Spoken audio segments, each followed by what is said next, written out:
안녕하세요. 찰리브라입니다.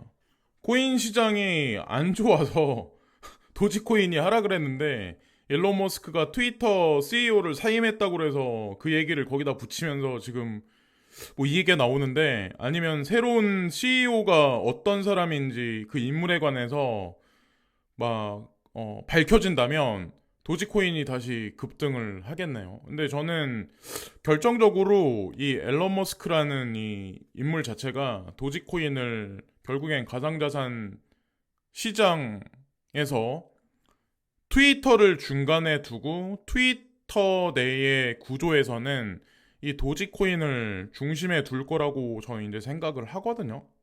비트코인이 아니라 BTC가 아니라 과연 이 미래는 도지코인의 미래는 과연 어떻게 될까? 도지코인이 처음에 이제 대중 투자자들이 투자를 하기 시작했을 때 그때 사람들은 밈코인이다.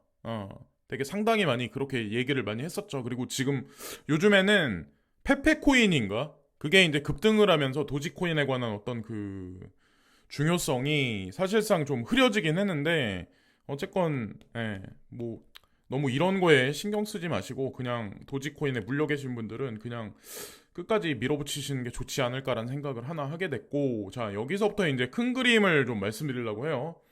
자 일단 뭐 미국의 소비자 물가 지수가 엊그저께 이제 발표가 됐었어요. 예측치가 5.0이 나왔고 실제 발표된 게 4.9. 그래서 아주 미온적인 거죠. 이 정도면은 진짜 뭐 엄청나게 인플레이션이 하락했다라고 볼 순 없지만 일단 코로나에 관한 게 전 세계적으로 WHO에서 이제 심각한 전염병에서 이거를 좀 내렸죠. 단계를 이제 해제를 하면서 사실상 인프라망이 회복이 되면서 지금 인플레이션율은 중국도 마찬가지지만 미온적으로 지금 하락하고 있는 현재의 와중이기 때문에 금리에 관한 거는 뭐 어느 정도 방향성이 명확하게 나온 게 아닐까라는 생각을 해요. 자, 금리 동결.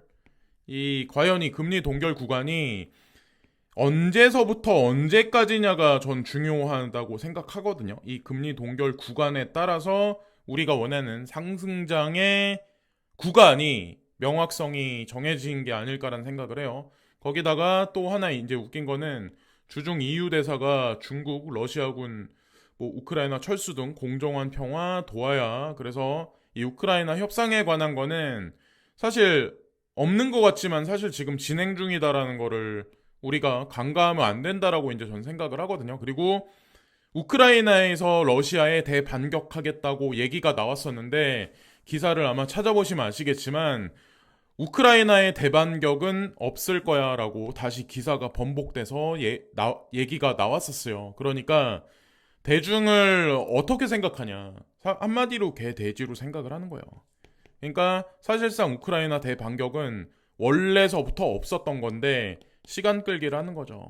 이 협상의 마지막 종착 구간까지 가는 데까지 아마 많은 일들이 있을 거고 세계 경찰 국가는 미국에서 중국으로 넘어가는 트리거 포인트가 여기서 우크라이나 전쟁에서 발생될 가능성이 높습니다.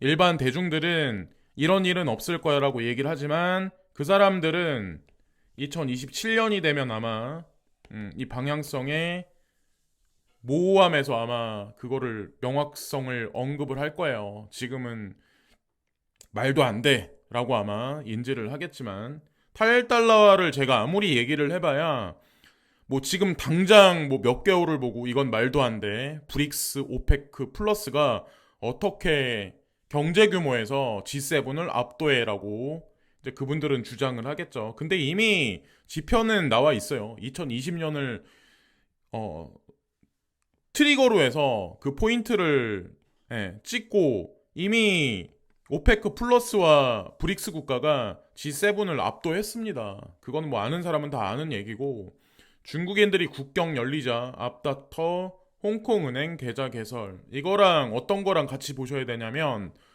홍콩의 SFC인가? 증권거래위원회라고 있죠. 여기서 지금 가상자산 시장에 관해서 전 세계 어떤 국가들보다 앞장서서 규제안을 지금 발표를 하고 있죠.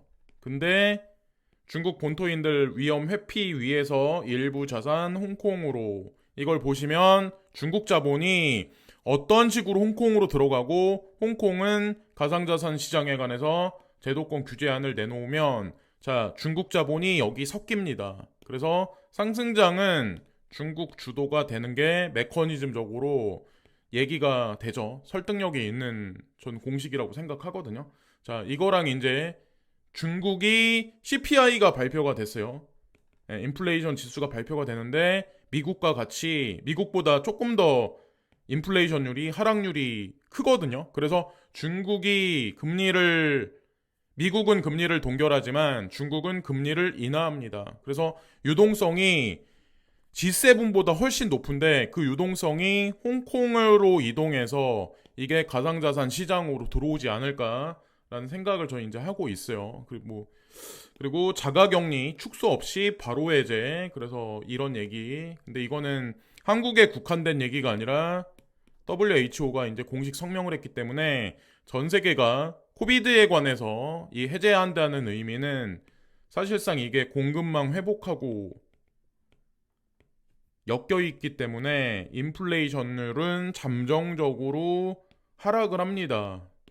미온적으로. 자, 이게 점진적으로 이제 그림이 명확성이 보여지고 그리고 지금 현재 USDT의 발행량은 모든 스테이블 코인을 압도해서 계속해서 늘어나고 있고 이거는 중국이라고 보시면 되죠. 중국이 지금 어떤 스탠스를 취하고 있는지. 그래서 이거는 3개월짜리도 보시면은 계속해서 지속적으로 늘어나고 있어요. 오히려 다른 코인들은 좀 약간 다른 스테이블 코인들은 조금씩 이제 감소를 하고 있는 현재 추세이고. 자, 그리고 여기 회토류 국가별 매장량 나와 있는데 중국, 브라질, 베트남, 러시아, 인도 보시면은 거의 대부분의 국가들이 친미 성향의 국가는 아닙니다. 여기다가 하나는 리튬이라는 4차 산업에서 되게 중요한 배터리하고 이제 관련돼 있는 이것도 압도적으로 아마 이들이 많이 가지고 있을 거예요.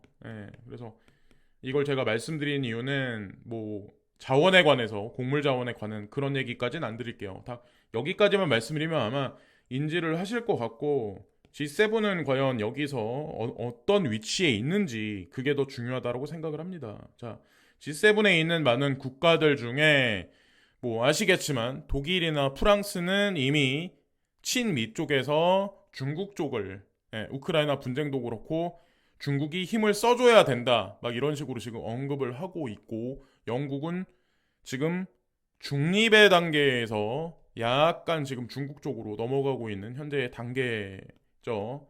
근데 국내 미디어를 전적으로 신뢰해서 국내 미디어를 전적으로 보면 제가 말씀드린 거에 아마 반감을 되게 많이 가지실 거예요. 근데 언제나 말씀드리지만 이게 공중파 미디어는 한참 늦어요. 항상 2027년에 7년이나 돼야 대중 여론은 돌아서기 시작을 합니다. 제가 2018년서부터 중국이나 오페크 플러스 신흥국의 개발도상국의 확장에 관해서 언급을 했죠. KBS 다큐멘터리 같은 데 보면은 요즘에 이제 인도에 관해서 요즘에 언급이 되게 많이 나올 거예요. 그리고 5년 후가 되면 아프리카에 관한 얘기가 아마 나올 겁니다. 지금은 아니지만. 자, 그리고 지금 이제 코인 시장을 보시면 아마 혼란스러운 뉴스들이 아마 되게 많이 나올 거예요. 여기 보면은 위믹스도 마찬가지로 요즘에 김남국을 앞에다 내세워가지고 이런저런 얘기들이 되게 많지만 어쨌건 재상장이 점진적으로 이루어지고 있고 페이코인도 마찬가지로 한국 시장에서 상장 폐지가 됐지만 내노라 하는 거래소에 하나 둘씩 계속 상장이 되고 있어요. 페이코인도. 어쨌건 코인 시장을 여러분들이 보시는 뉴스를 보고 전부 다 그냥 미래에 관해서 다 판단하면 거기서 이제 뒤통수 맞는 거예요. 위믹스를 300원에 파셔가지고 뒤통수에 맞은 분들도 상당히 많습니다. 생각보다. 다시 원래 몇만 원까지 가는 데는 시간차가 걸리겠지만 어쨌건 통수를 쳤다라고 저희 이제 생각을 해요. 그리고 한국도 이제 인구 감소가 고령화가 일본보다 더 가속화되면서 2027년서부터 엄청 가속화가 된다고 하더라고요. 멀티컬처, 이민 문화에 관해서 조금 더 급진적으로 지금 정책의 방향성이 선회해서 이제 움직이는 것 같은데 제가 생각한 것보다 조금 빨리 움직이네요. 동남아 가사 도우미 올 하반기 서울 온다. 진짜 많은 일들이 벌어질 거라고 전 생각해요. 오죽하면 이런 식으로, 예? 그러니까 제가 누차 말씀드리지만 인구의 중요성이 대두되거든요. 이게 경제하고 밀접하게 이게 무슨 의미가 있냐라고 이제 생각하는 분들도 있지만 지켜보세요. 인구가 많은 국가가 내수 시장도 어? 성장률이 가파르고 내수 시장을 탄탄해야 앞으로 다가오는 4차 산업혁명에서는 경제를 GDP, GNP를 끌어올릴 수가 있습니다. 인구 자체가 없으면 여기서 뭘 할 수 있는 게 제한적이에요. 극도로. 이거를 인지하냐 못하냐는 개인의 판단인데 전 오래전부터 인구의 중요성에 관해서 언급을 했었고 중국이나 인도나 아프리카 대륙이나 이런 쪽에 관해서 앞으로에 관해 성장성에 관해서 오히려 G7보다 훨씬 앞지를 거다라고 제가 계속 주장을 해왔죠. 그리고 실제로 어떤 일이 있냐면 여기 전기 자동차 수출이거든요. 여기 보면은 이 색깔, 풀 색깔, 짙은 풀 색깔 보면은 이게 수출량이 2023년 되면서 엄청나게 올라왔어요. 2022년부터. 이게 이거는 오히려 수입량이에요. 네, 수출. 내수도 받쳐주는데 중국 전기차가 사람들은 아니라고 얘기를 하는데 제가 작년 어느 시점에 얘기를 했을 거예요. 중국 BYD를 필두로 해서 중국 전기차가 전 세계 시장에 엄청나게 들어갈 거다. 이게 지금은 시작일 뿐이라는 거죠. 예. 뭐 드론 관련해서 전기차 관련해서 아마 중국 기업들이 다 쓸 것 같아요. 그리고 여기 한 가지 더 얘기가 있는데 중국이 더 많은 EV를 그러니까 전기 자동차, 그 일렉트로닉 비이클 그러니까 수출함에 따라 더 크고 더 비싼 배터리도 수출하고 있다. 특히 원자재 가격이 하락하고 있기 때문에 무역 조건이 실제로 강화되고 있습니다. 그래서 순수익면은 계속해서 증가하고 있습니다. 현재 어쨌건 제가 이걸 말씀드리는 거는 이것과 달러화랑 같이 연결해서 보시면 됩니다. 예. 그리고 중국은 브릭스를 통해서 위엔화를 부상시키는 것도 있지만 중요한 건 공동 통화를 만들어내죠. 예? 공동 통화를 앞으로 G20 회의가 있는데 브릭스도 그렇고 G20에서 G7의 입김보다는 브릭스 오페크 플러스의 입김이 조금 더 이제 시간의 흐름에 따라서 더 강해질 확률이 높죠. 어쨌건 브릭스 회의에서 이제 조금 디테일한 뉴스들이 아마 나올 거예요. 공동 통화에 대한 얘기가. 그게 스위프트 2.0하고 밀접하게 관련이 돼 있고 그래서 우리는 투자를 하고 있는 거고 요거랑 이제 보시면 되죠. 이미 G7을 압도해서 넘어갔어요. 2020년을 구간으로 해서 이거를 뭐 잘 모르시는 분들이 있는데 어쨌든 이 지표가 이미 나와 있는 현재 상황이고 쿠팡도 예전에 이제 몇 년 전에 2018년에 막 악재 뉴스 터지고 계속 막 적자다 이럴 때 사람들 망한다라고 했었죠. 결국에는 3분기 연속 흑자 그래서 이마트를 제쳤다는 얘기가 있더라고요.